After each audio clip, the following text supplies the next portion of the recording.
Hi అండి, అందరికీ నమస్కారం. మొదట నా ఛానల్లో ఫస్ట్ స్టోరీ రాస్తున్నాను. మీ అందరి ఆశీర్వాదం, సపోర్ట్ నాకు పూర్తిగా ఉండాలని మనస్ఫూర్తిగా కోరుకుంటున్నాను. కథ ఫస్ట్ ఎపిసోడ్. వర్షం కురుస్తోంది. హైదరాబాద్ నగరం మొత్తం చీకటిలో మునిగిపోయింది. రోడ్డుపై కార్ల లైట్లు మాత్రమే మెరుస్తున్నాయి. రాత్రి 11:45. అనన్య అనే అమ్మాయి బస్ స్టాప్లో ఒంటరిగా నిలబడి ఉంది.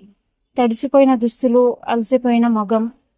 కానీ కళ్ళల్లో ఆమె కళ్ళల్లో మాత్రం ఒక విచిత్రమైన ధైర్యం ఆమె ముఖంలో కనిపిస్తోంది. ఈరోజు ఆమె జీవితంలోనే అత్యంత కఠినమైన రోజు.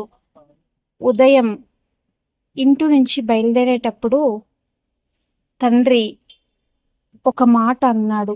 ఈరోజు కూడా ఉద్యోగం రాకపోతే ఇక నీ చదువు కోసం నేను అప్పు చెయ్యలేను.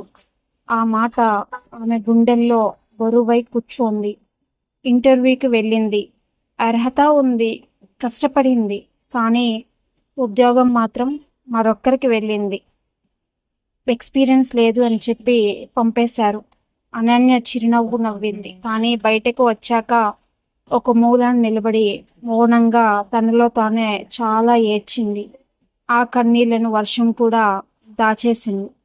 బస్సు రావడానికి ఇంకా సమయం ఉంది. అప్పుడే ఒక నల్ల కారు ఆమె ముందు ఆగింది. ముందు ఆగిన వెంటనే డోర్ తెరుచుకుంది. సుమారు 30 ఏళ్ళు వయసున్న ఒక యువకుడు బయటకు దిగాడు. తెల్ల చొక్కా, నల్ల కోటు, ప్రశాంతమైన చూపు. ఎక్స్క్యూజ్ మీ అంటూ మీకేమైనా సహాయం కావాలా అని అడిగాడు. అనన్య వెంటనే ఒక అడుగు వెనక్కి వేసింది. వద్దు, నేను బాగానే ఉన్నాను. ఇంత రాత్రి ఒంటరిగా ఉండటం సేఫ్ కాదు అని చెప్పాడు.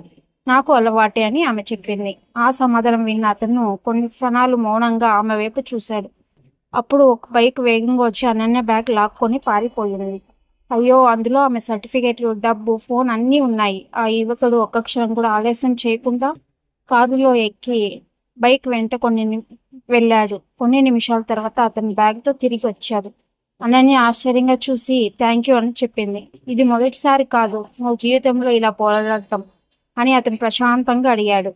అనన్య ఒక్కసారిగా నిశ్శబ్దం అయిపోయింది. ఆ అపరిచితుడు ఆ రాత్రి వారి మొదటి రాత్రి ఏం కాదు, కానీ ఇద్దరికీ తెలీదు ఇది ఒక ప్రేమ కథ కాదు అని. సెకండ్